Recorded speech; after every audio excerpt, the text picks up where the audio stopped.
Welcome to C++ class. आज का topic है हमारा कंस्ट्रक्टर। तो कंस्ट्रक्टर क्या होता है उसको जानने से पहले थोड़ा सा एक छोटा सा प्रोग्राम हम देखते हैं कि इसकी ज़रूरत हमको क्यों पड़ती है। हमारे पास एक छोटा सा प्रोग्राम बना है जिसमें कि एक क्लास है ए नाम का और हमारा मेन फंक्शन है। ए में क्या है, एक डेटा मेंबर है इंटीजर ए और बी के नाम से, और मेंबर फंक्शन है डेटा के नाम से। ए और बी हमने उन्हें बना लिया। उसके बाद पब्लिक में एक मेथड है जो क्या करता है, ए की वैल्यू को 5 करता है और बी की वैल्यू को 10 करता है और फिर उसको प्रिंट करता है। हमारा क्लास ख़त्म हो गया, हम मेन में आते हैं। मेन में क्या हो रहा है, हमने ए क्लास का ऑब्जेक्ट बनाया A1 के नाम से और फिर A1 डॉट डेटा को हमने कॉल किया और गेट सेच हमारा प्रोग्राम बंद हो गया। तो इस पूरे प्रोग्राम में एक्चुअली में हो क्या रहा है कि मैं मेन में आता हूँ, मैं ए क्लास का ऑब्जेक्ट बनाता हूँ A1 के नाम से। तो यहाँ पर एक A1 के नाम से एक ऑब्जेक्ट क्रिएट हो जाता है। A1 का ऑब्जेक्ट है क्योंकि ये वेरिएबल्स है तो इसके पास अपने अपने वेरिएबल्स होंगे A और B के नाम से, लेकिन अभी इसमें कोई डेटा गया नहीं है। जबकि ऑब्जेक्ट की डेफिनेशन होती है कि ऑब्जेक्ट जो होता है रियल टाइम एंटिटी होता है, तो किसी भी रियल टाइम एंटिटी में कोई डेटा ना हो ऐसा नहीं हो सकता। ठीक, अब अगर मुझे इसमें डेटा को डालना है, इसके लिए मुझे डेटा फंक्शन को कॉल करना पड़ेगा। A1 ऑब्जेक्ट के थ्रू जब मैं डेटा फंक्शन को कॉल करता हूँ, उसके बाद A की वैल्यू 5 और B की वैल्यू 10 हो जाती है। तो यहाँ पर A की वैल्यू 5 और B की वैल्यू 10 हो गई। कब? जब मैंने उसको कॉल किया। उसके बाद मेरा गेट सेच आता है और हमारा प्रोग्राम समाप्त हो जाता है। ठीक है, यहाँ पर प्रॉब्लम क्या है कि हम चाहते हैं कि जो हमारे डेटा मेंबर्स हैं उसमें कुछ वैल्यू तब चली जाए जब हम ऑब्जेक्ट को क्रिएट करें। मतलब इस लाइन में क्या हो रहा है, इस लाइन में हो रहा है एक ऑब्जेक्ट क्रिएशन। ठीक है, ऑब्जेक्ट क्रिएट हो रहा है। हम चाहते हैं कि इसी समय पर हमारे ऑब्जेक्ट में जो डेटा मेंबर्स हैं उनमें कुछ वैल्यू चली जाए, या हम कुछ काम करना चाहते हैं कि जैसे ही मैं ऑब्जेक्ट बनाऊं कुछ काम हो जाए। उस टाइम पे हम एक मेथड यूज़ करते हैं जिसको बोलते हैं कंस्ट्रक्टर। ठीक है, कंस्ट्रक्टर भी नॉर्मल मेथड के जैसा ही होता है। जैसे कि हमने इस मेथड को बनाया वैसे हम एक और मेथड बनाएंगे पर उसको हम कंस्ट्रक्टर बोलेंगे। तो किसी मेथड को कंस्ट्रक्टर बोलने के लिए क्या क्या चीज़ें ज़रूरी होती है उसको अब देखते हैं। ठीक है, अब कंस्ट्रक्टर की ज़रूरत हमको समझ में आ गई ना कि हमें जिस समय हम कोई ऑब्जेक्ट क्रिएट करते हैं और चाहते हैं कि ऑब्जेक्ट के क्रिएट होते ही कुछ काम हो जाए, उस समय हम लोग क्या यूज़ करते हैं, कंस्ट्रक्टर का। हमें यहाँ पर क्या हो रहा है, इस काम को करने के लिए मुझे डेटा फंक्शन को कॉल करना पड़ता है, लेकिन मैं चाहता हूँ कि जितनी बार मैं ऑब्जेक्ट क्रिएट करूँ मेरा ऑटोमेटिक जो डेटा है वो ऑटोमेटिक इसमें असाइन हो जाए। तब हम क्या यूज़ करेंगे, कंस्ट्रक्टर का। चलिए फिर आप देखते हैं कि कंस्ट्रक्टर होता क्या है। ठीक है,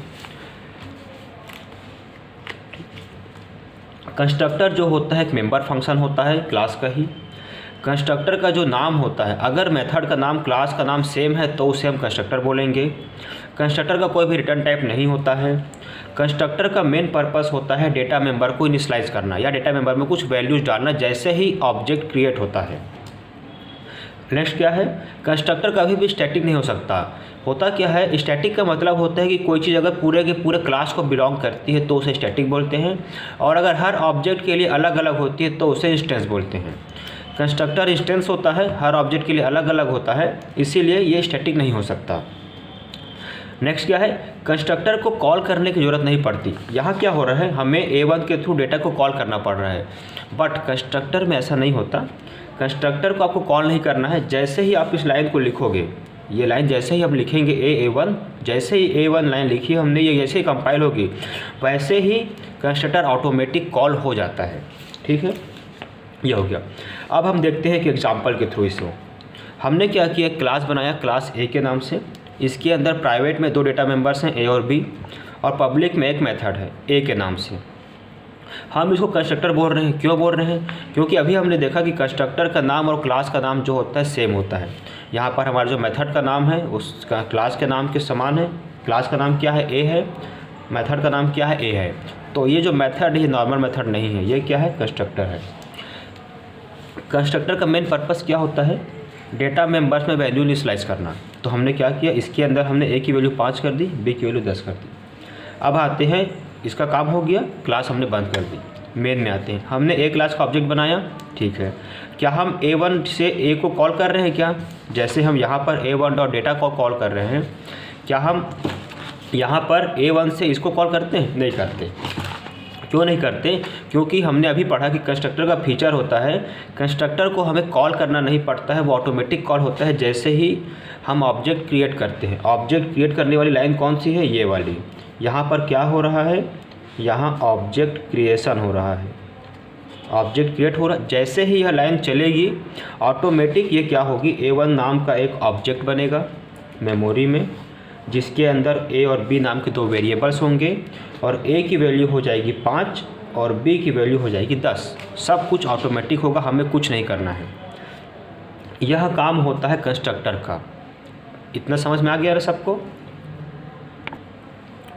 अब हम एक काम और करते हैं कि एक एग्जांपल लेते हैं जिसमें हम कंस्ट्रक्टर के थ्रू कुछ काम कराएंगे। जैसे कि हम चाहते हैं कि जैसे ही कोई ऑब्जेक्ट बने तो मुझे एक मैसेज डिस्प्ले हो जाए कि एक ऑब्जेक्ट नया क्रिएट हुआ है। ठीक है, चलिए उसके लिए एक एग्जांपल प्रोग्राम बनाते हैं और फिर उसको समझते हैं। चलिए फिर हमने एक क्लास बनाई A के नाम से, इसके अंदर 2 डेटा मेंबर्स हैं X और Y के नाम से, जो कि प्राइवेट है। पब्लिक सेक्शन में एक कंस्ट्रक्टर है। कंस्ट्रक्टर क्यों बोल रहे हैं हम फिर इसको? क्योंकि इसका जो नाम है, मेथड का जो नाम है क्लास के नाम के समान है, दोनों का नाम सेम है। कंस्ट्रक्टर के बारे में हम लोगों ने क्या क्या पढ़ा अभी? कंस्ट्रक्टर जो होता है एक मेंबर फंक्शन होता है। तो क्या ये फंक्शन है? हाँ है। कंस्ट्रक्टर का नाम और क्लास का नाम सेम होता है, इसका नाम और इसका नाम सेम है। रिटर्न टाइप नहीं होता है। कोई रिटर्न टाइप लिखा है कि इसके आगे हम लोगों ने वाइड, इंट, फ्लोट कुछ भी लिखा है क्या? नहीं लिखा है। ठीक है, स्टैटिक नहीं हो सकता, स्टैटिक लिखा है कि इसके आगे में नहीं लिखा है। तो यह जो है कंस्ट्रक्टर। हम क्या कर रहे हैं? इस कंस्ट्रक्टर से क्या काम कराते हैं? हम बोलते हैं कि जैसे ही कोई ऑब्जेक्ट बनेगा तुम x की वैल्यू को 0 और y की वैल्यू को 0 कर देना, डिफ़ॉल्ट वैल्यूज़, और प्रिंट करना कि नया ऑब्जेक्ट क्रिएट हुआ है, न्यू ऑब्जेक्ट क्रिएटेड। ठीक, ये तो हमारा क्लास हो गया, स्ट्रक्चर हो गया। अब हम आते हैं मेन पार्ट। ये हमारी मेमोरी है और ये हमारा आउटपुट स्क्रीन है। ठीक है, ये मेरे कंप्यूटर की मेमोरी है रैम में, जहाँ मेरा प्रोग्राम चल रहा है। ठीक है, मैं मेन में आता हूँ। मैंने क्या किया? क्लियर स्क्रीन किया, सब कुछ साफ़ हो गया आउटपुट स्क्रीन से। मेरा कोड कंपाइल हुआ तो A क्लास का एक ऑब्जेक्ट बना A1 के नाम से। इस लाइन में क्या हो रहा है? 2 ऑब्जेक्ट बन रहे हैं A1 A2 के नाम से। इस लाइन में एक ऑब्जेक्ट बन रहा है A3 के नाम से, और इस लाइन में एक ऑब्जेक्ट बन रहा है A4 के नाम से। फिर मेरा गेट स्टेज है और मेरा प्रोग्राम बंद हो गया। हम देखते हैं कि जैसे ही A क्लास का ऑब्जेक्ट बनता है पहला वाला A1 के नाम से, ये बना तो मेमोरी में क्या हो जाएगा? A1 के नाम से एक ऑब्जेक्ट बन जाएगा। हर ऑब्जेक्ट के लिए डेटा मेंबर अलग अलग होते हैं। तो A1 के लिए X और Y बन जाएगा अलग से। अब क्योंकि हमारे प्रोग्राम में एक कंस्ट्रक्टर है ना, तो जैसे ही A1 बनेगा ये ऑटोमेटिक कॉल हो जाएगा। ठीक है, तो A कॉल हुआ। A क्या करेगा? X की वैल्यू को 0, Y की वैल्यू को 0 करेगा। X की वैल्यू को 0, Y की वैल्यू को 0 करेगा। और प्रिंट क्या करेगा? New object created. तो आउटपुट स्क्रीन में मुझे क्या दिखेगा? New object created. ये हो गया। अब कॉमा आया, उसके बाद एक नया ऑब्जेक्ट बना A2 के नाम से। किस क्लास का है? A क्लास का है। जैसे ही A2 बनेगा मेमोरी में एक ऑब्जेक्ट क्रिएट हो जाएगा A2 के नाम से। इसके पास भी अपने X और Y होंगे इंटीजर टाइप के। जैसे ही ये लाइन चलेगी वैसे ही क्या होगा? कंस्ट्रक्टर कॉल हो जाएगा। ये मेथड को हमें कॉल नहीं करना पड़ता है, ऑटोमेटिक कॉल होता है। जैसे ही कोई ऑब्जेक्ट बनता है ये कॉल होगा। फिर से ये क्या करेगा? X की वैल्यू 0, Y की वैल्यू 0 करेगा, और अगले लाइन में क्या करेगा? प्रिंट करेगा इस लाइन को फिर से। तो आउटपुट मुझे दूसरी बार क्या दिखेगा? New object created. फिर से वही लाइन दिखेगी आउटपुट में। अब ये लाइन ख़त्म हो गई, आगे बढ़ते हैं। इस लाइन में क्या हो रहा है? नया ऑब्जेक्ट बन रहा है A क्लास का A3 के नाम से। जैसे ही ये बनेगा वैसे ही क्या होगा? कंस्ट्रक्टर कॉल होगा। हम आएंगे, A3 ऑब्जेक्ट बनेगा, इसके पास X और Y नाम के 2 वेरिएबल होंगे। जैसे ये ऑब्जेक्ट बनेगा वैसे ही कंस्ट्रक्टर कॉल हो जाएगा ऑटोमेटिक। X की वैल्यू को 0 करेगा, Y की वैल्यू को 0 करेगा, और यह लाइन को प्रिंट करेगा हमारे आउटपुट स्क्रीन में। तो फिर से क्या प्रिंट हो जाएगा? New object created. फिर नीचे आते हैं, इस लाइन का काम ख़त्म हो गया, ये लाइन कंपाइल होगी A,A4, मतलब कि A4 नाम का ऑब्जेक्ट बना रहे हैं जो कि A क्लास का है। जैसे ही ये लाइन चलेगी यहाँ पर A4 के नाम से एक ऑब्जेक्ट बन जाएगा मेमोरी में। इसके पास भी X और Y होंगे। जैसे ही ये ऑब्जेक्ट बनेगा वैसे ही ये कॉल हो जाएगा कंस्ट्रक्टर। ये X की वैल्यू को 0 और Y की वैल्यू को 0 करेगा, और उसके बाद इस लाइन को प्रिंट करेगा हमारे आउटपुट स्क्रीन में। तो यहाँ पर क्या आ जाएगा, न्यू ऑब्जेक्ट क्रिएटेड 4 बार। तो इसमें ये चीज़ देखो, जितनी बार भी आप ऑब्जेक्ट क्रिएट करोगे उतनी बार यह कंस्ट्रक्टर कॉल होता है। हमने उसे कॉल नहीं किया है, यह ऑटोमेटिक कॉल हुआ है। कंस्ट्रक्टर का मेन पर्पस होता है कि जो हमारे डेटा मेंबर्स होते हैं इसकी वैल्यू को इनिशियलाइज करना। एक्स और वाई है, अभी तो जब हम डिक्लेयर करते हैं तब हम इसे वैल्यू पुट नहीं कर सकते, लेकिन हम चाहते हैं कि जैसे ही हम ऑब्जेक्ट क्रिएट करें वैसे ही इसके अंदर कुछ वैल्यूज़ आ जाए। इसके लिए हम यूज़ करते हैं कंस्ट्रक्टर का। जैसे मैंने यहाँ पर a1 बनाया, x की वैल्यू 0 हो गई, y की वैल्यू 0 हो गई और मेरा काम हो गया। ठीक है, अब एक चीज़ समझना कि हम लोग कंस्ट्रक्टर का एक्चुअल में यूज़ करते क्यों हैं। अगर मैं ना बनाऊँ तो क्या होगा, मैं बनाऊँगा तो क्या होगा। मान लो मेरी क्लास A है, इसमें x और y नाम के 2 वेरिएबल्स हैं और मैंने ये नहीं बनाया है, ये जो पोर्शन है मैंने नहीं लिखा है, मैंने कंस्ट्रक्टर नहीं बनाया। तो इससे होगा क्या, मेरी क्लास बंद हो गई, मैं मेन में आता हूँ, क्लियर इसकी होगी, मेमोरी में आता हूँ, मैं यहाँ पर एक मेमोरी ले लेता हूँ, ठीक है ना, ये है मेरी मेमोरी। ठीक है, क्लियर स्क्रीन होगी। ए क्लास का ऑब्जेक्ट बनेगा a1 के नाम से। ठीक है, a1 नाम का ऑब्जेक्ट बनेगा, इसके पास x और y नाम के 2 वेरिएबल होंगे, ये हो गया। अब क्योंकि मेरे पास कंस्ट्रक्टर तो है नहीं तो कॉल तो होगा नहीं ऑटोमेटिक कुछ भी, तो इसमें कोई वैल्यू जाएगी नहीं। ठीक है, अगला कारण क्या है, a2 बनेगा ऑब्जेक्ट मेरा, a2 बनेगा मेमोरी में, इसके पास जो अपने x और y होंगे, कोई वैल्यू जाएगी नहीं इसमें। उसके बाद ये लाइन ख़त्म हो गई, फिर हम आते हैं a3 बनेगा, ए क्लास का a3 ऑब्जेक्ट मेरा a3 बन गया, इसके पास ये अपने x और y हैं। फिर क्या है, नेक्स्ट लाइन में a4 बनेगा, a4 इसके पास ही अपने x और y। गेट से जो मेरा प्रोग्राम खत्म। अब एक चीज़ देखो, इस मेमोरी में और इस मेमोरी में क्या डिफरेंस है। अगर मैं किसी को ये बोलूँ कि देखिए मेरे पास a1 नाम का, a2, a3, a4 नाम के 4 ऑब्जेक्ट हैं, लेकिन इसमें कोई वैल्यूज़ नहीं है, मतलब ऐसा कुछ हो सकता है क्या कि रियल टाइम में कोई चीज़ है मगर वो काम ही ना करती है, बस पड़ी हुई है गार्बेज की तरह। इस a1 को मैं यूज़ नहीं कर सकता क्योंकि इसके पास डेटा मेंबर तो है पर कोई डेटा ही नहीं है, इसको यूज़ नहीं कर सकता। लेकिन ऑन द अदर हैंड अगर हम ये देखें कि इस मेमोरी में a1 नाम का एक ऑब्जेक्ट है जिसके पास 2 डेटा मेंबर्स हैं x और y, और दोनों की वैल्यूज स्टार्टिंग में 0 है। अगर मैं यहाँ पर x को इंक्रीमेंट करता हूँ तो x की वैल्यू 1 होगी, y की वैल्यू 1 होगी। सेम काम अगर मैं यहाँ करने जाऊँ, x की वैल्यू y की वैल्यू इंक्रीमेंट, तो पहले तो मुझे इसे वैल्यू डालनी पड़ेगी अपने से, उसके बाद मैं उस पर कुछ ऑपरेशन कर सकता हूँ। किसी ऑब्जेक्ट को मीनिंगफुल ऑब्जेक्ट बनाने के लिए हम लोग कंस्ट्रक्टर का यूज़ करते हैं। बिना कंस्ट्रक्टर के भी ऑब्जेक्ट बनेगा, लेकिन क्या होगा, ये मीनिंगलेस होगा, इसका होना ना होना एक बराबर होता है। लेकिन जैसे ही हम लोग कंस्ट्रक्टर यूज़ करते हैं, हम लोग डेटा मेंबर्स की वैल्यू इनिशियलाइज करते हैं, यह जो ऑब्जेक्ट होता है यह मीनिंगफुल होता है, इसे हम डायरेक्टली यूज़ कर सकते हैं अपने प्रोग्राम में। ठीक है, आगे देखते हैं टाइप्स ऑफ कंस्ट्रक्टर में कि कंस्ट्रक्टर कितने टाइप के हो सकते हैं। बेसिकली कंस्ट्रक्टर 2 टाइप के होते हैं C++ में, पहला होता है डिफ़ॉल्ट और दूसरा होता है पैरामीटराइज। पैरामीटराइज में 2 तरह के पैरामीटर हो सकते हैं, या तो प्रिमिटिव डेटा होगा या तो फिर ऑब्जेक्ट होगा, ऐसा पैरामीटर। कई बार कई जगह डेफिनेशन देखने की मिलती है कि टाइप्स ऑफ कंस्ट्रक्टर 3 होते हैं, पहला डिफ़ॉल्ट होता है, दूसरा पैरामीटराइज और तीसरा कॉपी कंस्ट्रक्टर। कंफ्यूज नहीं होना है, बेसिकली हमको पढ़ना 3 ही है, डिफ़ॉल्ट, पैरामीटराइज और कॉपी कंस्ट्रक्टर। ये जो है इसी के अंदर आ जाएगा। चलिए अब तीनों में डिफरेंस क्या क्या है ये देखते हैं। कैसे पहचानेंगे कि वो डिफ़ॉल्ट है या पैरामीटराइज है, और पैरामीटराइज है तो कौन सा पैरामीटर है, प्रिमिटिव है या कॉपी है। इसका एक एग्जांपल लिखते हैं, एक बार में तीनों समझ में आ जाएगा। देखो, हमने एक क्लास बनाई ए के नाम से, उसके अंदर प्राइवेट सेक्शन में 2 डेटा मेंबर्स हैं, एक्स और वाई, इंटीजर टाइप के। अब हम आते हैं पब्लिक में। पब्लिक में मैंने एक मेथड बनाया ए के नाम से, इस मेथड का नाम, क्लास का नाम एक समान है, इसका कोई रिटर्न टाइप नहीं है, इसलिए ये जो है यह एक कंस्ट्रक्टर है।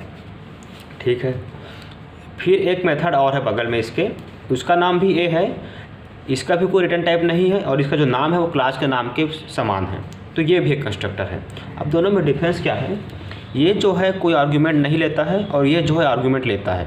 अब क्योंकि ये आर्गुमेंट नहीं लेता, इसको बोलते हैं डिफ़ॉल्ट कंस्ट्रक्टर, और ये आर्गुमेंट लेता है इसलिए इसको बोलते हैं पैरामीटराइज कंस्ट्रक्टर।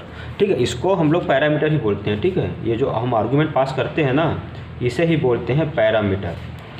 कोई आर्ग्यूमेंट नहीं है तो डिफ़ॉल्ट कंस्ट्रक्टर, आर्ग्यूमेंट है तो पैरामीटराइज कंस्ट्रक्टर।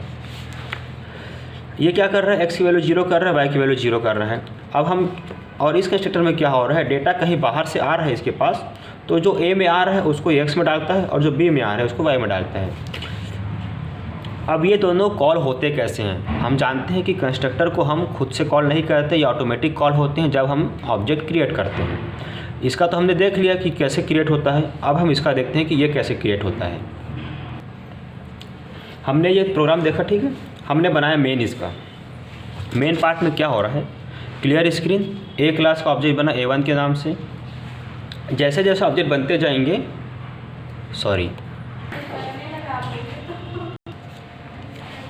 हमने पब्लिक में एक बनाया कंस्ट्रक्टर ए के नाम से और एक बनाया दूसरा ए के नाम से। इसमें पैरामीटर नहीं है, इसमें पैरामीटर है। अब ये दोनों चलेंगे कैसे, क्योंकि इनको हम ऑटोमेटिक कॉल तो करते नहीं है, ये ऑटोमेटिक कॉल होते हैं। हम आते हैं मेन में। मेन में क्लियर स्क्रीन हुआ, हमने ए क्लास का ऑब्जेक्ट बनाया A1 के नाम से। A1 में जैसे ही हमारी लाइन चलेगी, A1 नाम का ऑब्जेक्ट बन जाएगा मेमोरी में। इसके पास क्या होंगे, एक्स और वाई नाम के 2 वेरिएबल होंगे, क्योंकि हमारे पास 2 डेटा मेंबर्स हैं, ठीक है। अब ये जो है, इसमें हम लोगों ने कुछ पैरामीटर पास किया है क्या, नहीं किया है। ये किसको कॉल करेगा, इस वाले कंस्ट्रक्टर को। जैसे ही ये ऑब्जेक्ट क्रिएट होगा, ये वाला कंस्ट्रक्टर कॉल हो जाएगा। क्यों, क्योंकि इसके पास कोई आर्गुमेंट नहीं है और ये कोई आर्गुमेंट दे नहीं रहा है। तो ये क्या करता है, एक्स की वैल्यू 0 और वाई की वैल्यू को 0 करता है, ठीक है। अगली लाइन में आते हैं, यहाँ से दूसरी लाइन में। यहाँ क्या हो रहा है, A2 नाम का ऑब्जेक्ट बन रहा है ए क्लास का। ए क्लास का ऑब्जेक्ट बन रहा है A2 नाम से, तो A2 बनेगा मेमोरी में। A2 के पास भी एक्स और वाई होंगे। हम यहाँ भी आर्गुमेंट पास कर रहे हैं क्या, नहीं कर रहे हैं। ये वाला कंस्ट्रक्टर कॉल हो जाएगा, डिफ़ॉल्ट कंस्ट्रक्टर, एक्स की वैल्यू को 0 और वाई की वैल्यू को 0 से इनिशियलाइज करेगा, ठीक। यहाँ आते हैं अगली लाइन में। ए क्लास का ऑब्जेक्ट बन रहा है A3 के नाम से। हम यहाँ क्या कर रहे हैं, इस बार हम इसे 2 आर्गुमेंट पास कर रहे हैं, 4 और 6। अब क्योंकि हम इसको आर्गुमेंट पास कर रहे हैं, तो जिस टाइप का यह ऑब्जेक्ट क्रिएट हो रहा है उसी तरह के कंस्ट्रक्टर के पास जाएगा। तो यहाँ पर आते हैं, यहाँ पर वो मैच हो रहा है क्या, ये जो ऑब्जेक्ट क्रिएट हो रहा है ये 4, 6 आर्गुमेंट के रूप में जा रहा है, लेकिन ये जो कंस्ट्रक्टर है ये आर्गुमेंट नहीं लेता, तो ये नहीं होगा।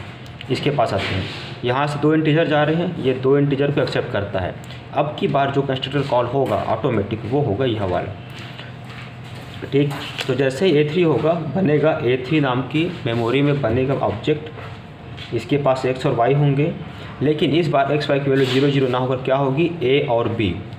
A और B से जो वैल्यू आई है वो यहाँ पर आएगी।